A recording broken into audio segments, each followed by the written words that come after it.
Ang babaeng to pangarap daw makapag-Japan pero uwi naman ang uwi ng Pilipinas. Yung nakaraang buwang uwi ko hindi ako masyado nakakain. Ngayon talaga ako babawi ng food trip kaya pagkalapag sa Pilipinas guys, pinagkasya ko talaga lahat sa tiyan ko guys para makain.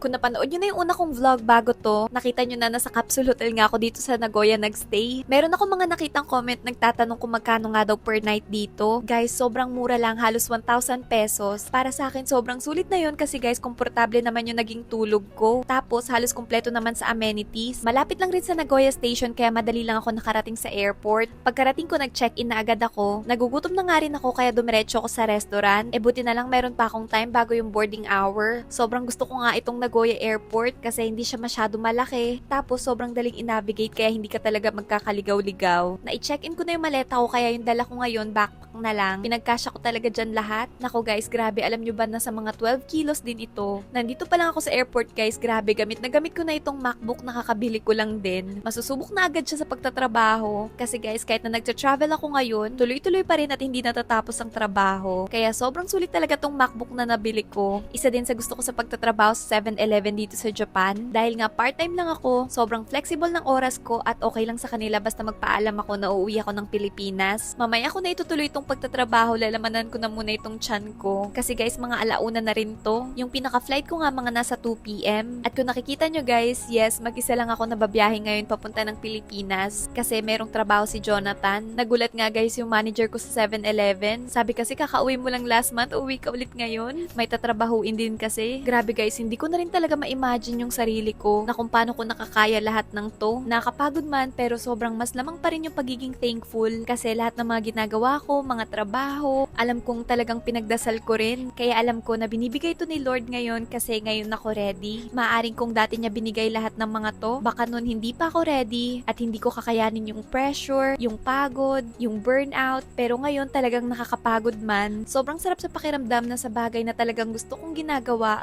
ini-spend din yung panahon ko. Katulad na lang netong pag-uwi sa Pilipinas, syempre gustong-gusto ko rin to. At kung nakikita nyo nga nakarating na ako ngayon sa airport, inaabangan ko na lang yung bagahe ko. Hindi ako masyado naghintay ng matagal kasi guys, tiniknikan ko. Nagpauna akong mag-check-in. Pagkalabas ko ng airport, una ko nakita agad itong si Papa. Sobrang saya ko na naman na finally nakasama ko ulit sila. Sinundo nila ako sa airport pero hindi muna kami uuwi ng Binangonan. Pero kahit na nandito kami sa Manila, syempre ito agad yung nilulook forward ko guys, yung makakain ng Jollibee. Kung lagi na kayo nanonood ng iba pang mga vloggers dito sa Japan, siguro manonotice nyo na laging bukang bibig din nila na kapag umuwi sa Pilipinas, yung gustong kainin ay itong ang Jollibee. Kasi guys, alam nyo ba, hanggang ngayon wala pa ring Jollibee sa Japan, hindi ko rin alam kung bakit. Feeling ko naman yung ganitong lasa, pasado rin sa panlasa ng mga Hapon. Umorder nga ako guys ng Jollibee Spaghetti, Chicken Joy, pati itong Yum Burger. Gusto ko pa nga dagdagan ng fries kaso lang baka hindi kayanin ng tiyan. Pinakapaborito ko sa Jollibee itong Yum Burger. Parang sobrang simple ng lasa pero talagang hahanap-hanapin mo. Kaya guys, wag na kayo magtaka. Kung makikita nyo medyo lolobo na naman tong mukha ko. Kasi guys, tuwing nadadagdagan talaga ako ng timbang, unang makikita yan dito sa pisngi ko. At alam nyo ba, lagi rin ako nanonood ng mga vlogs na mga food trip ng street food. Kaya kahit na busog na guys, pinagkakasya ko talaga sa chat ko. Lagi ko rin nakikita itong pusit na sinasawsaw sa napakaraming sibuyas. First time ko lang matitikman to. Ang dami ko nga napanood na grabing dami yung pagkuha nila ng sibuyas. Kaya ganun din yung ginawa ko dito. Pagkatikim, kaya naman pala sobrang viral neto. Ang sarap din. Kaya guys, isasama ko pa kayo sa mga kaganapan ko dito sa Pilipinas. Ayun lang muna ngayon. Thank you so much for watching!